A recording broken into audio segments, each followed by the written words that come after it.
this really came about because we basically got fed up of working in professional isolation, and no doubt you all have this experience in your own institutions where you basically yourself and I, and a very small team, and often a lot of volunteers that you're working with. And it just becomes really impossible to do the big picture projects that you dream about.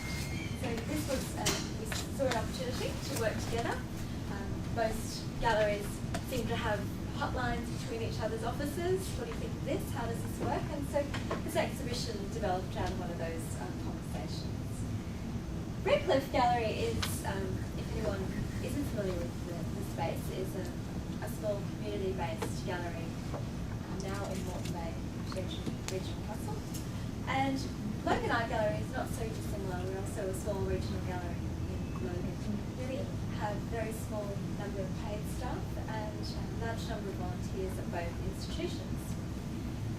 So we thought it would be a great chance for us to get together on an exhibition which appealed to a similar target audience that we weren't able to reach effectively in what we were doing on our own.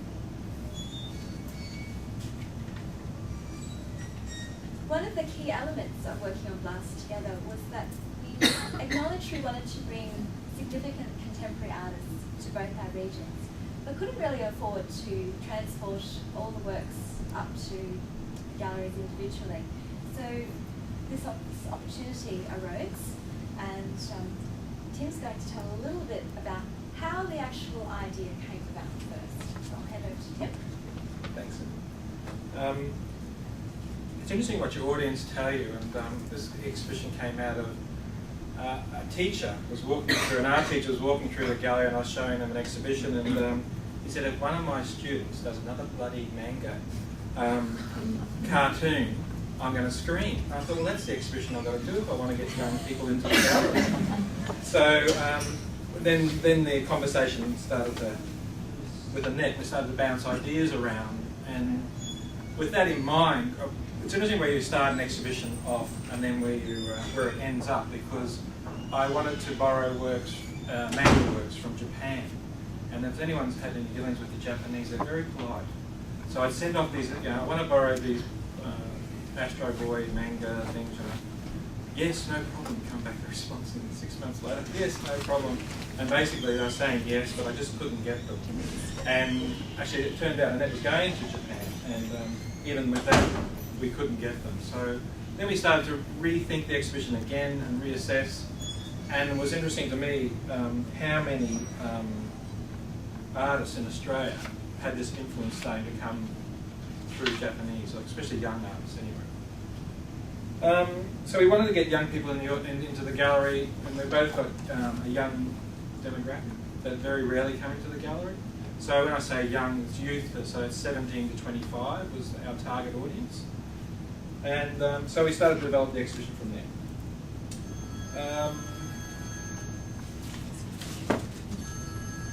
We started to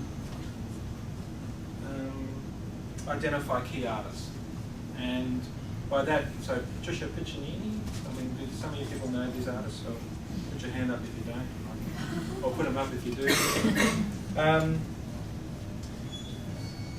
The other thing that I suppose another key part in the inspiration of this was trying to get, both of us have got pretty full-time positions in terms of running a gallery, so one of our strategies along the way was to get a guest curator in. So we got Brett Adlington in, and he's based in Newcastle. And so we got him on board to try and make those contacts with private lenders, because is anyone from the Queensland Art Gallery here? Oh, good. In that case, I can say trying to get works from, I've had more success borrowing works from South Australia, New South Wales, and Victoria regional, state institutions than I have from the Queensland Art Gallery. And so, and our time frames are always tight, no matter what exhibition you're working on. So to get works from private lenders was a key strategy in getting significant works.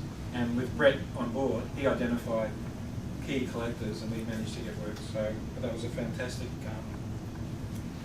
strategy, and I'd like to acknowledge Brett for this. Maybe over to we might just, we had identified a number of artists that we wanted to be in the show, and like Tim said, Brett was actually able to source a lot of private collectors who own these works. So we might share with you some of the works that were chosen for the show, just so you have an idea. Most of these artists were influenced by manga or Japanese culture, but Brett was really able to draw out the essential elements of Japanese culture and get a variety of artists who were dealing with various concepts. Concepts like kawaii, which is cute. So if you've ever been to Japan, you'll hear the term kawaii. And I guess the best way to explain that to a new audience might be Hello Kitty, that sort of kawaii culture. So I might flip through the images and Tim will just explain a little bit about the works in the show. So this is actually in situ at Redcliffe, and there'll be Logan coming up. One of the, I suppose, I'm always interested in the problems of, the challenges of having an exhibition that's going to go into two venues, and we both had ownership of it, and so very different spaces and how the exhibition was going to fit. So there was always a limitation about how many works we could have, how we were going to display it, and how it would work in each space. So that was also the influence, our guiding hand, I suppose, on Brett to consider the space. There were 53 works in total that we borrowed. Yeah.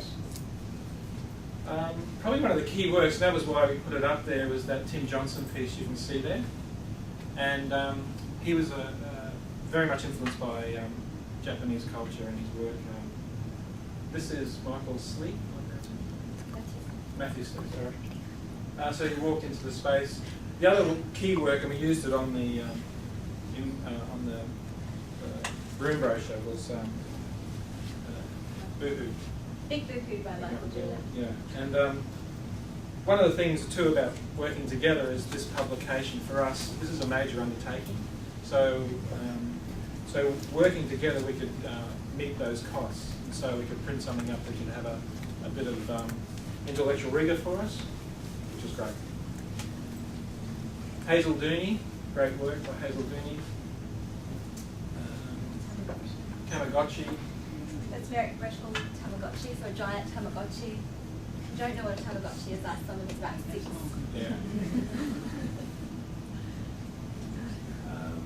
As you can see, the space is quite sparse, well, in terms of, but again, we're trying to reinforce the Japanese aesthetic of, less is more. And this beautiful piece in the middle by Michael, Terry Aaron. Yeah, the sardines.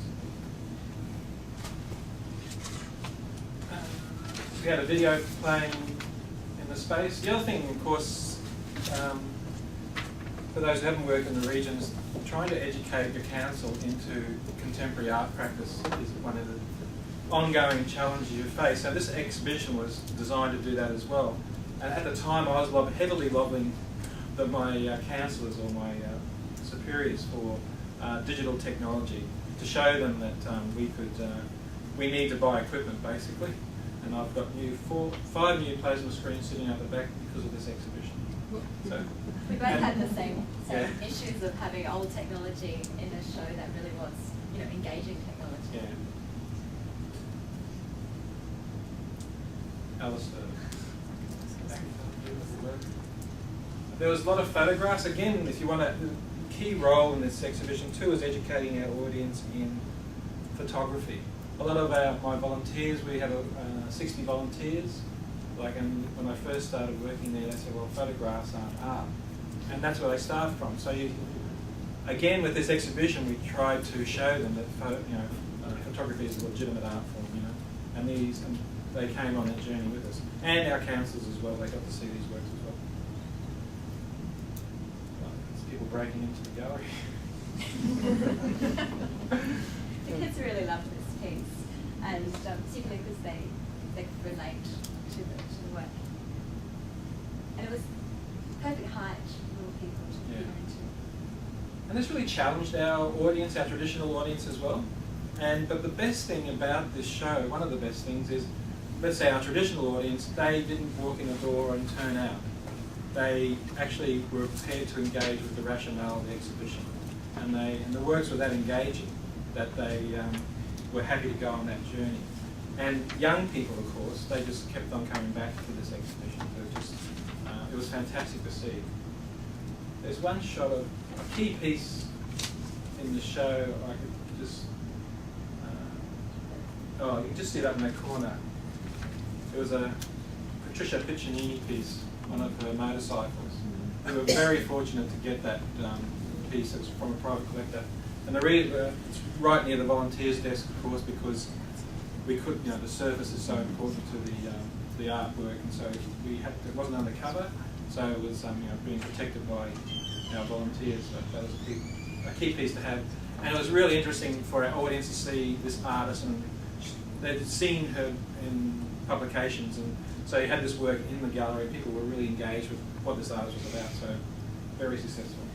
At both venues, we never put any of the works underneath perspex. We thought it was really important that people could engage with the work quite closely, and nothing got broken. Yes. The Michael Doolan's. It was a nice way for us not to put barriers up, but that's quite offensive to young people. If we had the budget of the Queensland Art Gallery, I would have had a viewing platform where people could walk up and look down, you know. But it was just a beautiful piece, started in hands, and we did have someone walk through it though. So did we. Yeah, but it wasn't damaged. But it was Terry's comment, obviously, on the fishing. These were a huge hit. It was interesting. This artist is now one of the bigger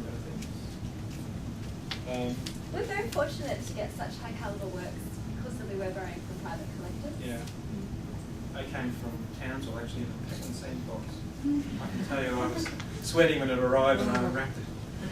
But they swore it was going to be okay. For those who aren't familiar, they're not metal, they're actually ceramic.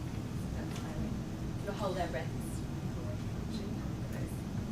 I'll just give you another shot. Yeah, so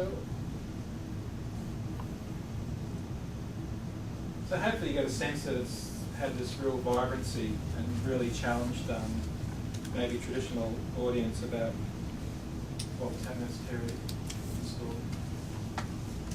We did pay artist fees for those who may be interested with the show. And that was another benefit of working in partnership.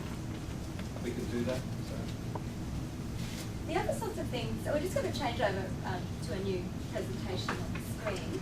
But some of the other collaboration elements of the show, we really challenge each other to raise our best practice by working together. So some of the things that we knew we should have been doing on our own all along, it's very hard in a small team to do the right thing all the time.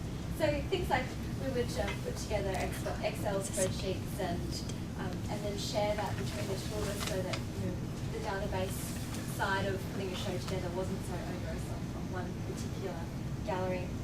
Publications, we were able to do some really nice signage and some nice room brochures. There's plenty there if you have a grab on the way in. The condition reporting, it was a nice way for both of our teams to work together on condition reporting. And through the whole process, we were mentoring each other's institutions. So where Redcliffe have excellent exhibition techniques and standards, Logan are we're quite good at our public programming. So we're trying to show, particularly our younger staff, how senior staff mentor each other and then passing their skills on to each other. We also shared a number of artists who worked on our public programs, so I'm going to talk a little bit about that in a second. I'll show you some of the works at Logan Gallery. So again, the spaces were very different. Tim actually engaged the designer who did the graphics for the show, and again, it's so much to do all that on your own, but it's easier if you share those times out. So a lot of the same works that you've seen. This is the work by Patricia that Tim mentioned before. Beautiful piece, very well loved. Probably wouldn't be able to get that from a state or a public gallery very easily. On short notice, by the way. I'll just flip through these quickly. One thing that we did do at Logan is our space was a bit of a different configuration, but just slightly bigger. So we were able to engage our community in some really fun public programming activities. And one of them was inviting the community to loan us their own personal items of manga. manga characters. So I'll show you some images of that in a second. We did have a film element to the show. Tim had a film shown at the Redcliffe Entertainment Centre, a free movie for the community. Yeah. And My neighbour Toronto. Excuse my gender. very cute little film. And through his connections with Madman Films, we were then able to contact Japan to get permission to show Astro Boy at Logan. So we had different film components. And the reason why we wanted to show early episodes of Astro Boy was to engage the older community.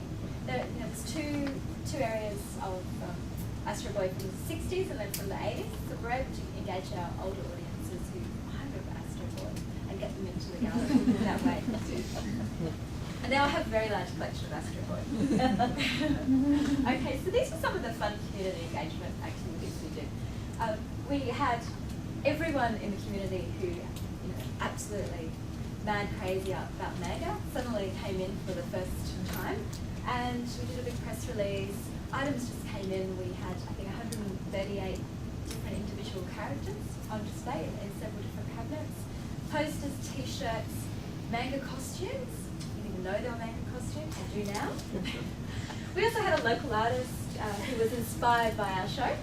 Also made a little work to go on the exhibition on the side there. Every character you can imagine: Hello Kitty, Draymond, Astro Boy. And I'll just share one really fun, delightful innovation story, which amuses me to no end. Because we were working in innovative ways together, you don't realise how that actually affects your whole team in subtle ways. I went up to a meeting one day and I left a challenge with my trainee and my assistant saying, I need this costume to be on display. And the only thing we had was this poor, pitiful half mannequin with one leg, one arm, and a stump. And I came back from my meeting, and it's this whole mannequin here with a face, hands, legs. So this is actually full of bubble wrap. This mask came from our workshop program. Gloves are from our installation trolley, and they just created a person to fit the costume. So it's just those lovely little stories that happen when you start to do. You challenge a team in new ways. So that was just a fun story. We also helped each other in public programming. This was a ceramic manga character workshop. This ceramic artist was actually from Redcliffe, who we also paid to run workshops at Logan. And we found not only young people were coming in to participate in the workshops, but also a whole mix of generations were enjoying the process, just having a little bit of fun. We had some drawing workshops. Again, this was a lead from a Logan-based artist. And we started to see young people come in who wanted to dress up when they came in to see the show, which was really a lovely element as well. Some great characters. We both ran drawing competitions in conjunction with the exhibition, and we had an icon. It was the main prize. So we had various prizes for different age groups. What we were trying to do was engage manga drawing, but challenging young people to think outside the square, look at other influences of Japanese culture, and also to create their own characters instead of just copying, which what the teachers were getting a bit sick of. This was a stencil exhibition run by one of our Logan artists, very young artists. It's quite effective. Huge number of school groups coming through both venues. Sent all the information out to schools, and that was the good thing also about having an exhibition across two venues, is the material was done ahead of time. We were able to do a lot of marketing to the schools before the shows come in, and anyone who's working on programs, just doing one after the other, and you don't have a lot of lead time. So that was another benefit. Some people dressed up for the opening, some people didn't. And this was part of our drawing competition. This was the girl who won our competition. So one thing we haven't touched on, I suppose, if anyone's interested, is you know, two institutions working together, who actually gets what job. And I have to say, working with Annette is a delight, because egos sort of get left. There's no egos, and I suppose it's acknowledging our strengths and then acknowledging the weaknesses and saying, well, in this case, we took on roles. And my background from where I worked in Ipswich, one of my first jobs, was registration. So, surprising as it sounds, I'm very good at paperwork and registering things. So, for when those works came in and all those processes about loan agreements, we handled that. That's a major task that anyone's undertaken, because each one was a letter to each of the private owners, and there was 2 contracts. So that's how we overcame the bureaucracy, I suppose, those who work in local government. So we had our loan agreement and Logan's loan agreement, but we sent them out. I was responsible for the look of this, and Annette, I have to bless her sensibility. So it was like, basically I'd say, this is what I've come up with, and everyone's got opinions about publications. I've got, anyone's worked in a team will know they're the things that 3-hour conversations about a font, and you think, oh, can we just get this done, you know? So Annette, like, we'd run it off, and Annette say, okay, I think that's good, or we'd, maybe there's some feedback. But basically, we trusted each other in our judgments. And don't get me wrong, if Annette's not happy with something, she lets me know, I can tell you. And I let Annette go. And this is how it worked. And from the beginning too, the budget, we're very, we don't have huge budgets, so that was negotiated, and pretty much we stuck to it. Or we did stick to it. And communication is key. I have to say, then you think, well, the 2 of us working together, and you think, then you bring in a third party, Brett. You think, oh my God, this is maybe it's the grounds for a disaster, but it wasn't. Brett was communications again. He was very defined in his role, and who was responsible for what.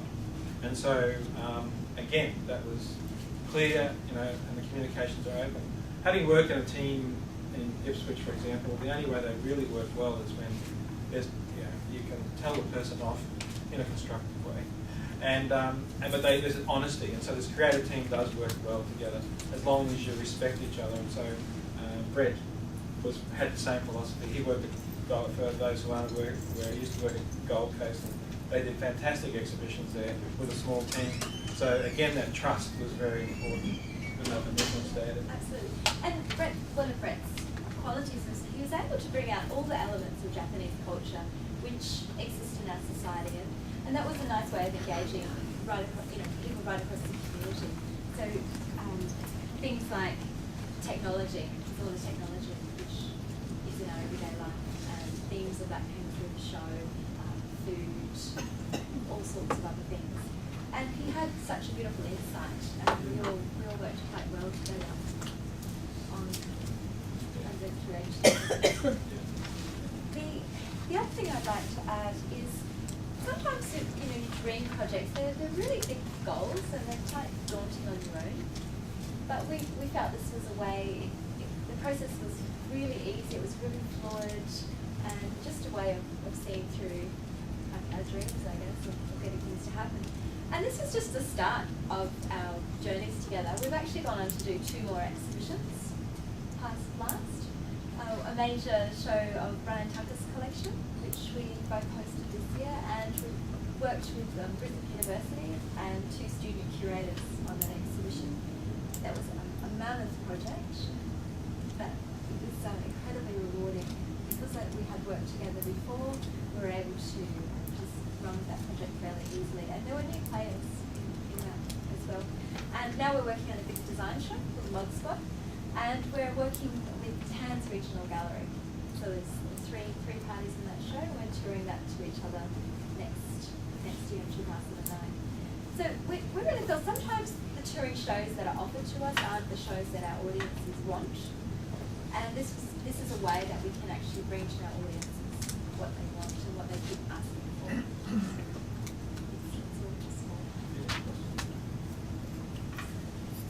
So, are there questions? I think it's a great initiative that you guys have got together. I'm quite amazed that local governments are able to agree to work together. Well, I don't know. Well, the thing I'm particularly interested in is, given your target audience, were you collecting information about who your visitors were to the museum? How has this project changed the sort of people that you're getting? Is that something you do and something you can measure? When you do a special audience exhibition, you find this in both our spaces, they get that audience for that show. And the key is to try and get them back again. And the way we do it at Logan is through our public program. So we make sure that we now continue to engage teen audiences through the sorts of activities which we know they enjoyed in the show. That the content of the next exhibition might appeal to them, but if we know they're into stenciling, they want to do t-shirt stenciling, we try and have those activities included in our show. But we both collect data on who visits the exhibitions. For this exhibition, I developed a survey just for this exhibition, just get feedback from that audience that came in. I wish I had the same resources as Logan. We don't have a public programs officer, so we have to take them on. We did attract that audience for this exhibition. We do an annual survey, and this year it showed that, I'm sad to say that 60% of our audience, not sad to say, 60% of our audience were women over the age of 50, whereas that young audience wasn't there, so small resources and trying to address it as a yearly program. I try to program in one exhibition a year that hopefully will attract the younger audience. At Logan, we have 52% of our population are under 30 years old, so we have to do more young programs to keep engaging that community. So we do it slightly more teen. So that's we're just responding, and we have 160 different nationalities. So when you think about the sorts of shows we both have to do, only one component can be focused on the environment and another part of our community. You can't get everyone back to the Thanks. Here's a question for Tim. Did your manga teacher come to class? Yes. And were they impressed? Oh no, he was bloody manga, But one thing I didn't talk about was this exhibition, because of those idea that the art teachers didn't like manga. So I took them on a tour and tried to draw out how this manga was being had influenced these artists. The Japanese culture had influenced these artists and how they turned it into their own Australian. I don't know if they came out through the work, but very much an Australian flavour in the work. And that opened their eyes. Hopefully it's educated them a little bit to think, well, if I had a student doing manga in my class, I'd say fantastic, I think. And I'd say, but have you thought about making your own koala man or something, How about you develop that further? And so, because the skill of these guys, have you seen the manga stuff they do? It's like so detailed, and it's amazing that like these kids are doing this amazing, look at composition, perspective, all those things, and penmanship. It's, you'd applaud it if it was, but the teachers roll their eyes up and you think, well, don't want to sound new age about it or Oprah, but how you turn this negative into a positive, I suppose. Say, well, it's to do with originality, isn't it? Yes. Yes, it is. Issue. Yeah. And so the show was about drawing out the other elements of Japanese culture that students would explore in their manga. Yeah. I know that you obviously done the addressing the schools and things, but how else did you get community awareness of your exhibitions and of the gallery space? Sure. I guess that's ongoing. We do every month for our exhibitions. So we do extensive marketing and promotion, regular press releases in the local newspaper. Our big push was the movie. It's the first time in my superiors when I found out I was going to have a movie at the cultural centre. What's that about, Tim? Like really champing. Why are you doing that? And but they, bless their cotton socks, they supported it, and because it wasn't cheap to do. And I think we had about 130 people come to that, and the theatre holds 400. So it'd be great if I ran. I'd love to be able to run a manga movie day every month. Just aimed, or a youth festival or something. We try and develop that further, but we just don't have the resources. So, but it was for us. It was a major investment for that film. It is day. quite expensive. It was very expensive to keep Astro Boy running for 5 weeks. But for us, when we were promoting the show to our older audiences, it was come and revisit Astro Boy, the gallery. And then for our younger audiences, it's come and loan us your favourite manga characters or costumes or posters and see them in the gallery. So just sort of picking little elements of your show that can attract the audiences that you already have. Do people pay for that? No, it was free. Oh, the way I got into the gallery was they had to come to the gallery and pick up their ticket, and then they'd have to go. But we had I think it was 132 people a day come see that show, which is big, and or for us, and yeah, it worked really well. So this show too, I have to say, when we're developing this exhibition, it really could have filled the Queensland Art Gallery. You know, like the concept. You know, if you really want to draw out the intellectual rigour behind some of these artworks, you know, you could be a major show, and maybe that's another thing. Working in a partnership, you get so excited about things, and when you start pulling it back, you've got to start paring it back. So, well, what can we achieve? You know, or what's the core aim? That's something, I suppose, with the net. Whenever we come up with an idea for an exhibition, we come up with an aim, maybe, or we do. And whenever we're getting excited or getting a bit lost, you say, what was the aim of that exhibition? You know, and it pulls us back to that. We've actually got time for one question now, and then there'll be more questions at the end. And I think Stephanie. I was just asking, given your target market, whether you do the educational resources to work with the school groups. We did, yeah. But it comes down to who's got the resources to do that. Yeah, we did. So but we sent this out. This got, again, because of our timelines, this was finished. Tim was the first venue. Yeah, so we sent this out to schools, and this is for that being directly for the schools really haven't engaged with the gallery. So we're also trying to mark the gallery's territory by sending this out to schools and showing them that maybe their gallery is doing interesting things as well. And Brett's writing and this would appeal more to teachers. So this really wasn't targeted at the kids. No. The show would bring kids, and this was about the intellectual property behind the show. So it was good tool to entice teachers to see the content of the exhibition was working. But I wish everyone wants to do free voluntary education work at the Put your hand up and I'll take it. Well, there will be time for